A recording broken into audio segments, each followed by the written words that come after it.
ఇదంతా ఒకవైపు అయితే సుప్రీంకోర్టు ఆదేశాలు ఇంకొక వైపు.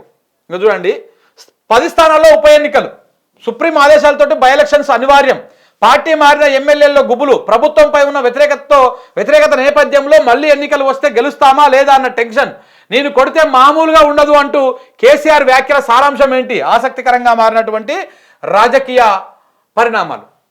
ఇప్పుడు తెలంగాణ రాష్ట్రంలో ఉప ఎన్నికలు రాబోతా ఉన్నాయి. ఇది అనివార్యం. తెలంగాణలో ఉప ఎన్నికలు రాబోతా ఉన్నాయి. 10 నియోజకవర్గాల్లో ఉప ఎన్నికలు రాబోతా ఉన్నాయి. బై ఎలక్షన్స్ రాబోతా ఉన్నాయి.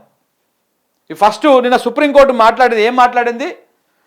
స్పీకర్ కార్యాలయానికి, ఆ అసెంబ్లీ సెక్రటరీకి సీరియస్ ఆదేశాలు జారీ చేసింది. బాబు, మీరు కోర్టు నిర్ణీత సమయం లోపల, అంటే ఆ టైం లోపల మీరు నిర్ణయం తీసుకొని చెప్పారు. అసలు నిర్ణీత సమయం అంటే ఏంటిది, ఎప్పటిలోపు తీసుకుంటారు మీరు అని చెప్పేసి అడిగితే స్పీకర్ దగ్గర సమాధానం లేదు, అసెంబ్లీ కార్యదర్శి దగ్గర సమాధానం లేదు.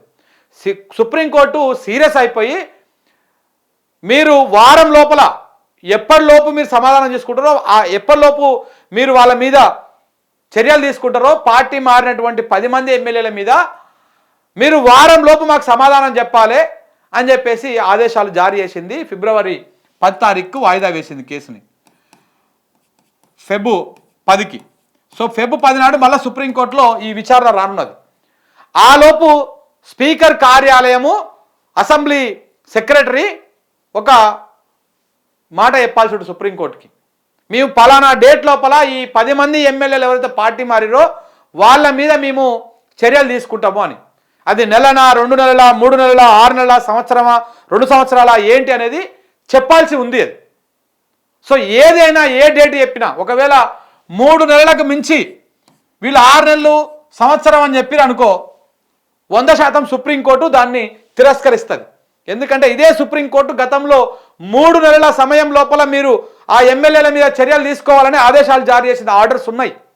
ఆ ఆర్డర్స్ని బేస్ చేసుకొని ఇదే సుప్రీంకోర్టు ఆర్డర్స్ని బేస్ చేసుకొని రేపు దీన్ని రిజెక్ట్ చేసేటువంటి అవకాశాలు ఉంటుంది, 1 ఇయర్ కానీ 6 మంత్స్ కానీ. అంటే నాకు తెలిసి స్పీకరు 3 నెలల లోపల తీసుకుంటామని చెప్తాడు ఆయన. ఎందుకంటే గతంలో ఉన్నటువంటి సుప్రీంకోర్టు ఆదేశాలకు అనుగుణంగా ఇయర్ నుంచి 3 నెలల లోపల మేము నిర్ణయం తీసుకుంటామని చెప్పబోతా ఉన్నారు. అంటే 3 మంత్స్ లోపల తెలంగాణ రాష్ట్రంలో ఈ 10 నియోజకవర్గాల్లో ఉప ఎన్నికలు రాబోతా ఉన్నాయి. ఒకవైపేమో ఉప ఎన్నికలు.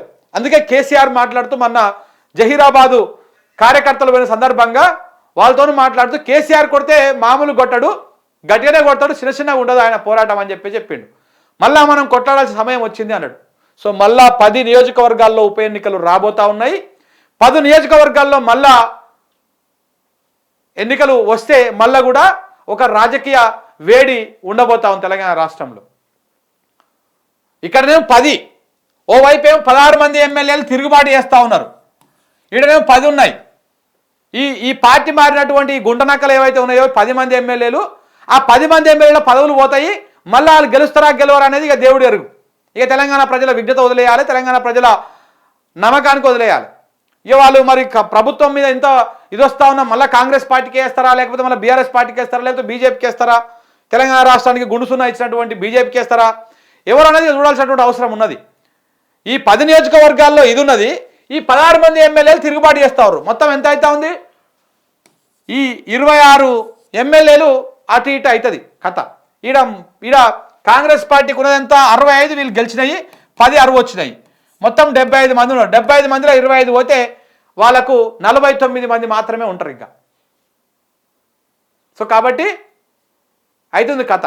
సినిమా ప్రభుత్వము అతలాకుతలమైనటువంటి అవకాశం ఉన్నది, 200% ఉన్నది. ఒకవేళ కనుక ఈ 16 మంది రాలేదని అనుకుందాం కాసేపు.